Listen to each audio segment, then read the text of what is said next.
महाराज जी, जैसे हम लोग यात्राओं में जाते हैं तो बहुत सारी महिलाएं जो आती है हमारे पास, उनके पास सबके पास एक ही प्रश्न होता है कि हम इतनी मुश्किल से यहाँ तक पहुंचे और उन्हें फिर वो मासिक धर्म वगैरह हो जाता है। तो उस अवस्था में वो लोग क्या करें कि वो दर्शन करें या ना करें?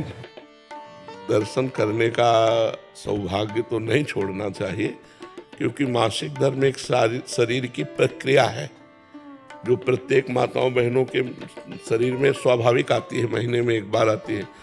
अब वो अचानक ऐसी स्थिति आ गई है और बार बार आना जाना हो नहीं सकता, तो हमें लगता है कि स्नान करके और भगवत प्रसादी चंदन जल आदि छिड़क करके भगवत दर्शन कर लेना चाहिए दूर से। ना कोई सेवा सामग्री देनी चाहिए और ना वहाँ स्पर्श करना चाहिए, दूर से दर्शन तो कर ही लेना चाहिए। पता नहीं जिंदगी में दोबारा आना हो कि ना आना हो। और ये मासिक धर्म कोई ऐसा नहीं कि बहुत निंदनीय बात हो, बहुत वंदनीय बात है। माताओं ने देवराज इंद्र की ब्रह्म हत्या को अपने ऊपर लिया है। ये अपराधी नहीं है कि मासिक धर्म निंदनीय, ऐसे नहीं है। इसका रहस्य समझिए।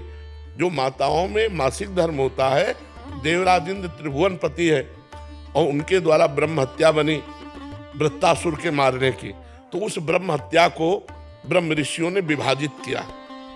पहले नदी को दिया जो फेन बुदबुदा के रूप में ऊपर होता है, दूसरा वृक्षों को दिया जो गोंद के रूप में होता है, तीसरा भूमि को दिया जो ऊषर भूमि के रूप में होता है, चौथा माताओं बहनों को दिया जो मासिक धर्म के रूप में होता है। तो ये इनकी वंदना है कि इन्होंने त्रिभुवन पति ब्रह्म ऋषियों की हत्या को इन्होंने अपने ऊपर लिया है। इन्होंने थोड़ा अपराध किया है, अब उससे लाभ से वंचित कर दिया जाए इनको, तो ऐसा नहीं। ऐसा नहीं, वो स्नान आदि करके पवित्र होकर यदि दर्शन कर ले तो सौभाग्य, क्योंकि बार बार तो जाना नहीं है। जी बहुत मुश्किल।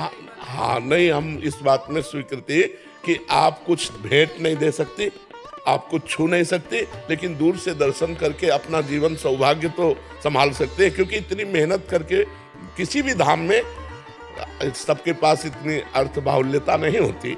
कोई अर्थ की बहुत समस्या से जूझ करके जाता है, कोई शरीर की समस्या से जूझ के, कोई इतने कामों में फंसा हुआ है कि अब वो इस बात से केवल वंचित कर दिया जाए कि हाँ। तो इसलिए हमें लगता है कि उनको ये सौभाग्य मिलना चाहिए।